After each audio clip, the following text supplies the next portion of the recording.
શ્રી ગણેશાય નમઃ. મિત્રો, આપ જોઈ રહ્યા છો યુટ્યુબ આપણી ચેનલ ધનુ ભક્તિ કીર્તનમાં આપ સૌનું સ્વાગત છે. મિત્રો, આજે આ વિડીયોમાં આપણે સાંભળવાના છીએ શ્રી ભગવદ્ ગીતાનું મહાત્મય. જો આપને આ વિડીયો પસંદ આવે તો લાઈક, શેર અને સબસ્ક્રાઈબ જરૂરથી કરજો. ધન્યવાદ. તો ચાલો શરૂઆત કરીએ. એક વખત શ્રી શૌનક સુતે કહ્યું, હે સુત, નારાયણ ક્ષેત્રમાં શ્રી વ્યાસ મુનિએ ગીતાનું જે મહાત્મ્ય સંભળાવ્યું છે તે મને બરાબર જણાવો. સુતે કહ્યું, હે શૌનક, આપનો આ પ્રશ્ન સારો અને ઉત્તમ છે.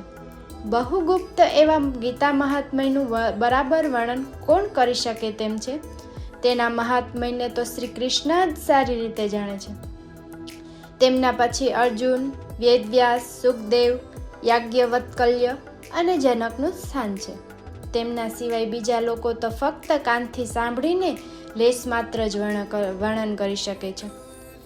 તેથી હું પણ ગુરુદેવ વેદવ્યાસના મુખેથી સાંભળેલું આ ગીતા મહાત્મ્યનું કંચિત માત્ર વર્ણન કરું છું. બધા ઉપનિષદો ગાયો છે, શ્રી કૃષ્ણ તેમને દોહનાર છે. અર્જુન તે ગાયોનો વાછરડો છે અને ગીતા રૂપી અમૃત તે ગાયનું દૂધ છે. સારી બુદ્ધિવાળા વિચારશીલ પુરુષો જ તે દૂધ પી શકે છે. જેમણે અર્જુનના સારથી ગીતા રૂપી અમૃતની ભેટ આપી ત્રણેય લોકો ઉપર ઉપકાર કર્યો છે તે પરમાત્મા શ્રી કૃષ્ણને નમસ્કાર. જેના આ ભયંકર સંસાર સાગરની પાર જવું હોય તે ગીતા રૂપી નાવના આધારે પાર જઈ શકે છે. જેમણે ગીતા જ્ઞાનનું શ્રવણ કર્યું નથી પરંતુ અભ્યાસ યોગ દ્વારા મોક્ષની ઈચ્છા કરે છે તે તેમની મૂર્ખાઈ છે. જે રાત દિવસ નિયમપૂર્વક ગીતાનો પાઠ અને શ્રવણ કરે છે તે મનુષ્ય નહીં પરંતુ દેવરૂપ છે. તેમાં જરા પણ સંદેહ નથી. શ્રી કૃષ્ણ ગીતા જ્ઞાન દ્વારા જ્ઞાન, ભક્તિ, ઉત્તમ રહસ્ય અને સગુણ નિર્ગુણ સ્વરૂપના વિચારો જ જણાવ્યા છે. ભોગ મુક્તિની પ્રાપ્તિ માટે જ્ઞાનરૂપી ગીતાના અધ્યાય રૂપી 18 પગથિયા પણ ક્રમશ આગળ વધીને પ્રેમપૂર્વક ભજન વગેરે કર્મોમાં તલ્લીન થવાથી ચિત્ત શુદ્ધિ થાય છે.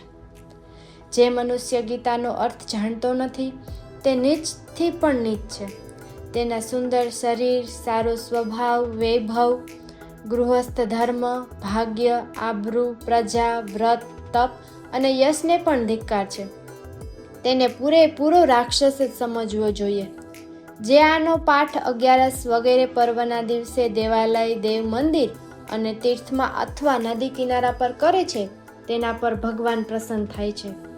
સમસ્ત વેદ, શાસ્ત્ર, પુરાણ વગેરેના અધ્યયનનું તેને ફળ મળે છે.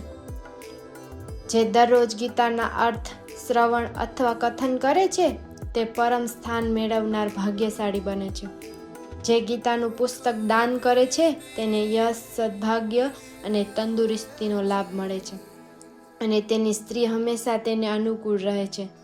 જે ઘરમાં ગીતાનો પાઠ થાય છે ત્યાં શત્રુ દ્વારા કરેલ મારણ, સમોહન, ઉચ્ચાટન, વશીકરણ વગેરે પ્રયોગ, આધ્યાત્મિક દુઃખોથી થનારી પીડા, રોગ, શોક, શાપ, પાપ, દુર્ગતિ અને નરક યાતના પણ કોઈને થતી નથી. તેના પાપ નાશ પામે છે અને તેના શરીરમાં બધા તીર્થો વાસ કરે છે. દેવ, ઋષિ, યોગીજન અને શ્રી કૃષ્ણ ભગવાન તેનું રક્ષણ કરે છે. રાધા સાથે શ્રી કૃષ્ણ, નારદ, ઉદ્ધવ, ધ્રુવ વગેરે પ્રસન્ન રહે છે. શ્રી કૃષ્ણ ભગવાનને અર્જુનને કહ્યું, હે અર્જુન, ગીતા મારું હૃદય છે. ગીતા મારું ઉત્તમ તત્વ છે. ગીતા મારું ખૂબ તેજસ્વી અને અવિનાશી જ્ઞાન છે. ગીતા મારું ઉત્તમ સ્થાન છે. ગીતા પરમ પદ છે. ગીતા મારું છુપું રહસ્ય છે. ગીતા શ્રેષ્ઠ ગુરુ છે. હું ગીતાના આધારે રહું છું. તેના દ્વારા ત્રણેય લોકનું પાલન કરું છું. હે અર્જુન, આ પરમ પવિત્ર ગીતાના આ પ્રમાણે 18 નામ છે. ગીતા, ગંગા, ગાયત્રી, સીતા, સત્યા, સરસ્વતી, બ્રહ્મવિદ્યા, બ્રહ્મવલ્લી, ત્રિસંધ્યા, મુક્તગેહિની, અર્ધમાત્રા, ચિદાનંદા, ભવધ્યની, ભયનાશિની, વેદત્રયી, પરા, અનંતા અને તત્વાર્થ, જ્ઞાનમંજરી. આ 18 નામો એક ધ્યાનથી રોજ જપ કરનાર માણસ જ્ઞાન સિદ્ધિ મેળવે છે અને છેવટે પરમ પદને પ્રાપ્ત કરે છે. જે ગીતાના પુસ્તકને લઈને પ્રાણત્યાગ કરે છે તે વૈકુંઠ લોકમાં જાય છે અને ફરી તે મનુષ્ય યોનિમાં જન્મતો નથી. શ્રાદ્ધ વખતે ગીતાનો પાઠ કરવાથી પિતૃગણ સંતુષ્ટ થાય છે અને પુત્રોને આશીર્વાદ આપે છે. જે ગૌદાન વખતે સોનું, રેશમી વસ્ત્ર, ભોજનનો સામાન અને ગીતાનું પુસ્તક દાન કરે છે અથવા 108 ગીતાના પુસ્તકનું દાન કરે છે તે જન્મ મરણના ફેરામાંથી છૂટે છે. તો શું તે શ્રી કૃષ્ણ દ્વારા કહેલ આ ગીતા મહાત્મ્યને શ્રી શૌનકને સંભળાવ્યું. તે ગીતાના પાઠ પછી વાંચવાથી ગીતા પાઠનું સંપૂર્ણ ફળ મળે છે. તો ઇતિ શ્રી ભગવદ્ ગીતાનું મહાત્મ્ય સમાપ્ત. તો હવે આપણે વરાહ પુરાણ અંતર્ગત જે ગીતા મહાત્મ્ય કહેલું છે તે સાંભળશું. જે મનુષ્ય ગીતા શાસ્ત્ર વાંચે છે અને તેને નમન કરે છે તેના પૂર્વજન્મના પાપ નાશ પામે છે. દરરોજ સ્નાન કરવાથી શરીરનો મેલના નાશ થાય છે, પણ એક વખત ગીતારૂપી જળમાં સ્નાન કરવાથી સંસારના સર્વ મેલનો નાશ થાય છે. શ્રી કૃષ્ણના મુખ કમળમાંથી પ્રાદુર્ભાવ થયેલ ગીતારૂપી ગંગોદકનું પાન કરવાથી મનુષ્ય પુનર્જન્મમાંથી મુક્તિ મેળવે છે.